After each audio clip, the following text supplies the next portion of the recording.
Et voilà, nous voici à Vers, sur la voie de Rocamadour, pour le dernier épisode de cette série. Rendez-vous au Monde à l'envers, des JT des gens, c'est maintenant.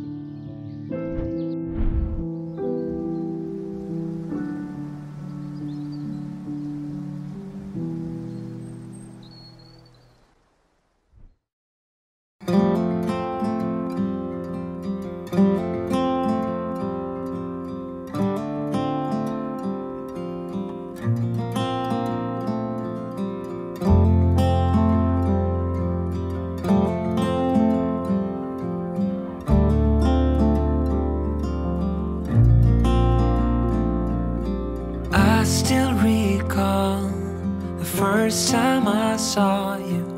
I was so nervous to talk. Happened so fast, went from so lonely to falling asleep in your arms. I used to be afraid to fall in love. My past relationship was a disaster, but now I don't care.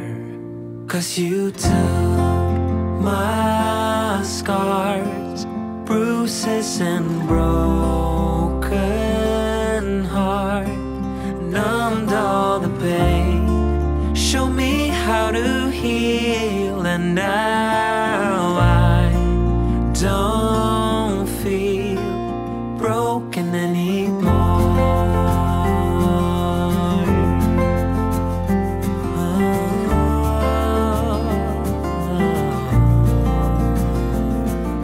Still got your smell wrapped in my bedsheets, don't wanna wash it away.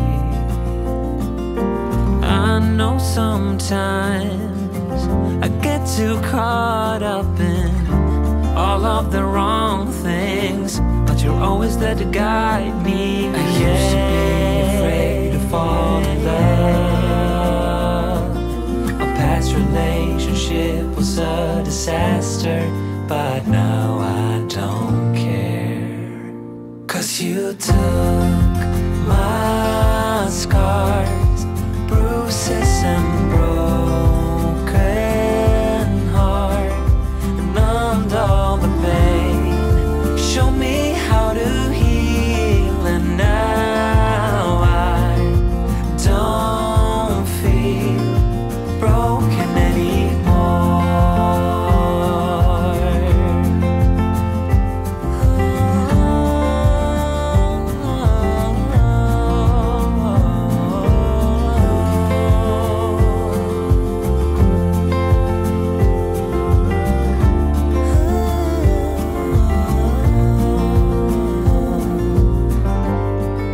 I used to be afraid until I met you. I was insecure, caught up in the pain, but you showed me how to heal. Took my scars, bruises and broken heart, numbed all the pain, show me how to heal, and now I don't feel broken anymore.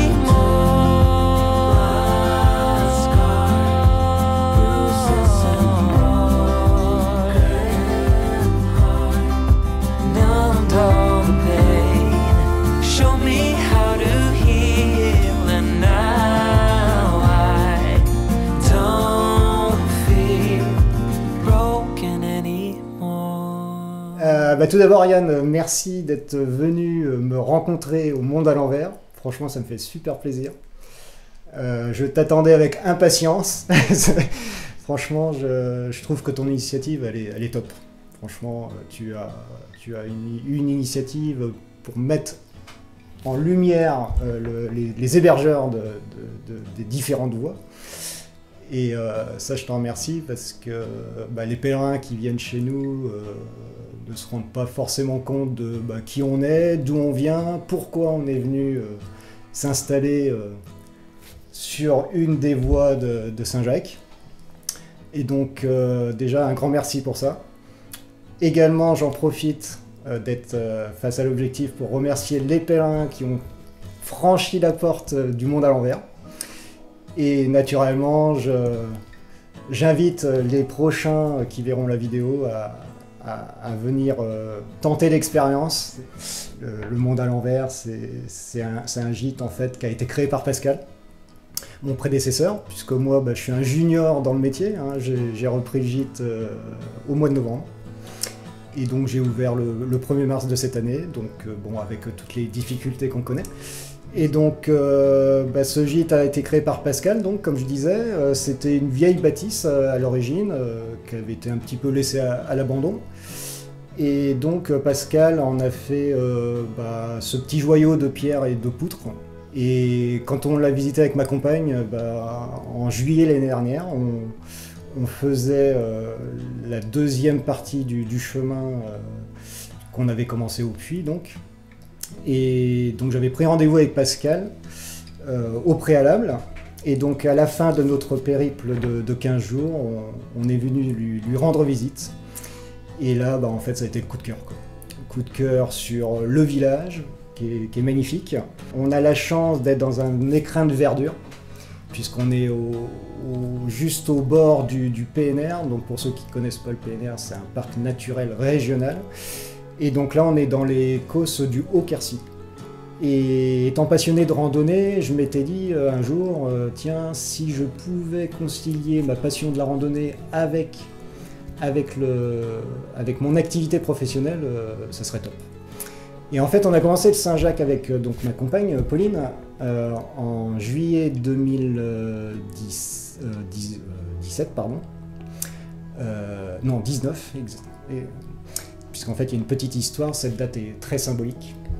On a commencé ce chemin donc, du puits, et en fait, pour quelqu'un qui ne voulait pas forcément, qui ne connaissait rien du Saint-Jacques, et qui ne voulait pas non plus en entendre parler, parce qu'en fait, on avait une image erronée du Saint-Jacques. On avait vu quelques reportages télévisés, et puis en fait, on était resté sur cette image du Saint-Jacques, donc les 100 derniers kilomètres, avec beaucoup de pèlerins. Et avec ma compagne, on s'était dit, non, ça c'est pas pour nous la rando, on la conçoit pas comme ça.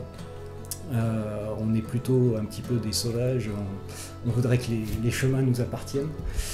Et puis en faisant le Saint-Jacques, en fait, on l'a commencé, et puis on s'est dit, finalement, c'est pas si mal que ça. Et donc l'idée a germé comme ça, d'ouvrir un gîte sur le Saint-Jacques. Le Saint-Jacques, on ne voulait pas en entendre parler, mais en parallèle, j'avais mon beau-père, qui l'avait fait avec un ami. Et donc, à chaque fois qu'il revenait de son périple annuel, il revenait avec la banane. Et puis, il avait toujours des petites anecdotes à raconter. Et puis, ça m'a interpellé quand même. J'ai dit, c'est quand même bizarre, ça ne correspond pas à ce qu'on a vu à la télé. Donc, c'est ce qui nous a poussé à prendre le chemin. Et en effet, on a pu se rendre compte que l'image qu'on en avait n'était pas du tout la réalité. Et donc mon beau-père, malheureusement, n'est plus de ce monde. Et ma belle-maman, quand elle a fait le tri dans les cartons, elle nous a remis ce carton, surtout à Pauline, ma compagne, puisque c'était l'histoire de son papa. Et donc dans ce carton, il y avait toutes les notes du Saint-Jacques de Compostelle, avec toutes les anecdotes. En fait, ce carton, on ne l'a pas ouvert tout de suite. On l'a laissé de côté, dans un meuble. Et puis c'est au printemps 2018, de mémoire, avec ma compagne, on s'est dit, tiens, cet été, qu'est-ce qu'on va faire, tiens. On ne savait pas trop, on était prêt à repartir en itinérance, puisqu'on en a fait quelques-unes autres que le Saint-Jacques. Et en se plongeant dans les notes, on s'est dit, oui, non, finalement, on va quand même essayer, on va se faire notre propre idée de voir ce que c'est le Saint-Jacques de Compostelle. Et donc, c'est parti comme ça.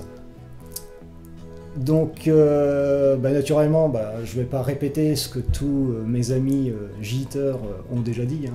Le Saint-Jacques-de-Compostelle, c'est naturellement une expérience très riche, humainement surtout, puisqu'on rencontre des gens de tous bords, de toute classe sociale, de tout milieu. Sur le chemin, on sent ce côté fraternel. Il n'y a pas de barrière, il n'y a pas de masque. Ce qui change de la vie au quotidien, malheureusement. Ce que j'aimerais dans ce monde, c'est que le Saint-Jacques-de-Compostelle puisse se transposer dans la vie du quotidien. Et je remercie les pèlerins, c'est que tous les jours, j'ai un merci. Et ça, j'ai jamais eu ça dans mes autres métiers. Et ça, c'est le plus beau salaire. Parce qu'en fait, j'ai pas mal baroudé, j'ai travaillé dans l'hôtellerie, la restauration, j'ai été commercial, là je sors de 10 ans d'aérien, j'étais steward. Et j'ai aimé tout ce que j'ai fait.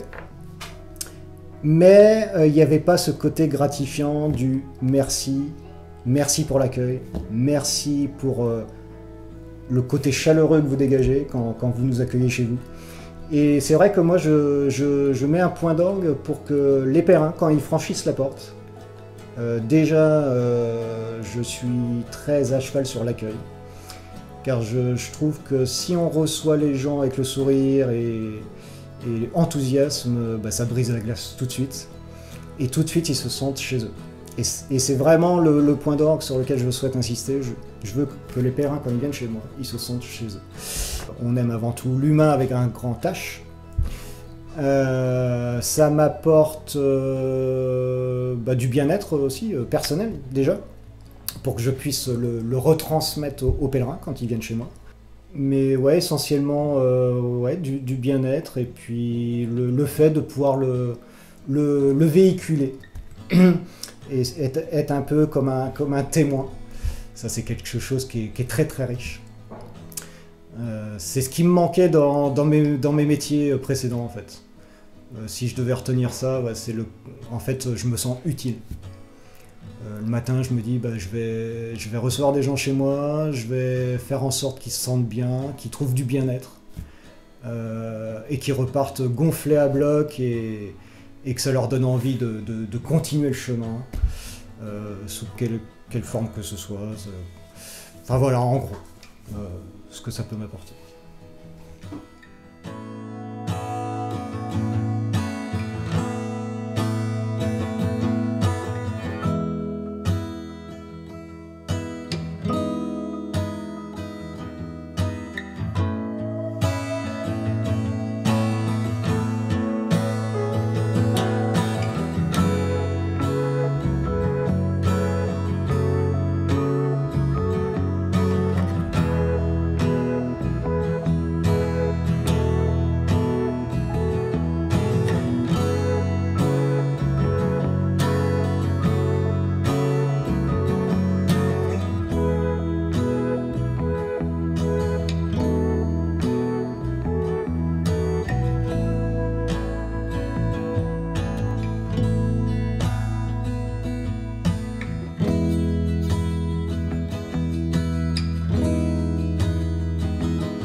Alors, la question magique.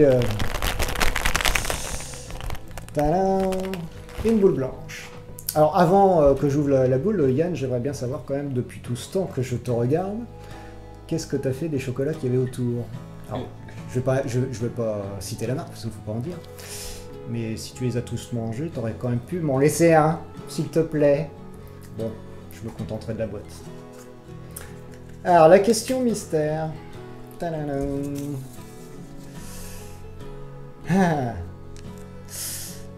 Question philosophique. Bon. Quelle est la recette du bonheur? C'est une question qui aurait pu être au bac.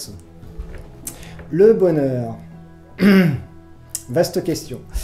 Alors le bonheur, pour moi, c'est déjà de faire ce qu'on veut quand on veut. C'est de réaliser ses rêves. Ça, c'est vraiment quelque chose à laquelle j'attache de l'importance. C'est que dans la vie, tout est possible. Si on veut, on peut. naturellement, il y a des contraintes, hein. C'est pas toujours facile, mais faut surtout, je pense, oser faire les choses. Faut pas rester sur des a priori, sur des qu'en dira-t-on, parce que c'est vrai que dans la vie de tous les jours, on est quand même pas mal pollué sur le qu'en dira-t-on, sur qu'est-ce qu'on va penser de moi si je fais ça ou ça. Non, faut, vaille que vaille, moi j'ai une chose à dire, faut oser. Et comme disait et dit toujours Pascal, mon prédécesseur, il faut être acteur de sa vie. Et si tu es acteur de ta vie, que tu fais ce qui te plaît, que ce soit dans tous les domaines, hein, professionnels et autres, eh bien, tu seras heureux, tu pourras prétendre toucher, pointer du doigt le bonheur, avec un grand B. Le bonheur, c'est également, je pense, être, comment dirais-je, ce côté avenant vers les autres, prévenant. Ça fait partie du bonheur, puisque il y a le bonheur personnel, mais il y a le bonheur aussi qu'on véhicule aux autres. Je pense que véhiculer du bonheur aux autres, ça contribue à son propre bonheur. Ça, c'est aussi quelque chose que je soulignerai. Pour moi, le bonheur, c'est la nature avec un grand N. La nature, pour moi, c'est précieux. À mon grand désarroi, on la maltraite. Donc, prenons-en soin. C'est l'avenir de notre planète. Pensons aux générations futures. Ne pensons pas qu'à notre petit nombril, en disant moi je m'en fous, de toute façon quand je serai plus là, les autres ils feront avec. Non. Non. Et d'ailleurs, je remercie les pèlerins sur le chemin, parce que je trouve que les chemins sont propres. Et ça, je souligne ça parce que, en général, le randonneur quelconque, le marcheur, le pèlerin, tous les gens qui marchent, sont respectueux de la nature, et ça, je tiens à le souligner. Parce que déjà c'est respecter la nature en elle-même, et c'est respecter les autres. Et ça contribue au bonheur aussi. Marcher sur des chemins qui sont propres, ça fait partie du fait de créer du bonheur aux autres et à soi. Donc la nature pour moi c'est très très important. Moi je crois pas forcément en un dieu dans le sens religieux du terme, mais je crois beaucoup en la nature. Je pense que la nature nous apporte beaucoup, et si on ne l'avait pas, tout simplement déjà on ne pourrait pas vivre. Hein. Et il faut respecter aussi les autres règnes qui existent sur Terre. Il n'y a pas que l'humain, il y a les autres règnes animaux, la faune, la flore, les minéraux. Tout ça, ça contribue à ce que l'être humain puisse s'épanouir sur notre belle planète bleue. Et donc tâchons que ça continue. Donc ça contribue au bonheur, au mien et je pense aux autres. Voilà, après le bonheur c'est partager des bons moments entre amis, avec la famille, ma compagne naturellement, ça coule de source. Et puis avec les pèlerins forcément, sinon je serais pas là. Donc merci à vous pèlerins qui contribuez à mon bonheur, et j'espère contribuer au vôtre. Voilà, tout simplement. Alors pour finir, Yann, franchement un grand, énorme merci. Si je pouvais l'écrire en gras, en italique, en format 72, tout ce que tu veux. Mais franchement, un grand merci d'avoir mis ton projecteur sur les giteurs, de nous avoir mis sur le devant de la scène tout au cours de ton périple. Et je m'engage au nom de tous les hébergeants que tu as pu rencontrer et ceux que tu n'as pas pu rencontrer pour X raisons, te dire un grand merci pour cette belle initiative, et je te souhaite un bon vent pour la suite. Je te souhaite encore plein de beaux projets. En ces temps difficiles, je sais que toi aussi tu as besoin de travailler tout simplement, il n'y a pas de secret. Et un grand merci, et puis pour le dernier mot de la fin, on the road again.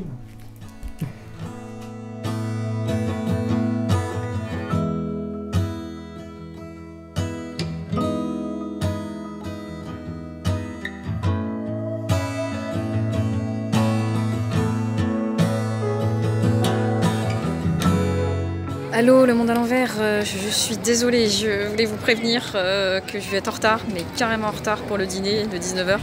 Je me suis bien trompée. En fait, je suis allée trop loin, mais beaucoup trop loin, parce que là, je vois la mer. Donc il y a un souci. En tout cas, je voulais surtout faire un gros bisou à mon giteur préféré et te dire à bientôt. C'était en direct de Calais.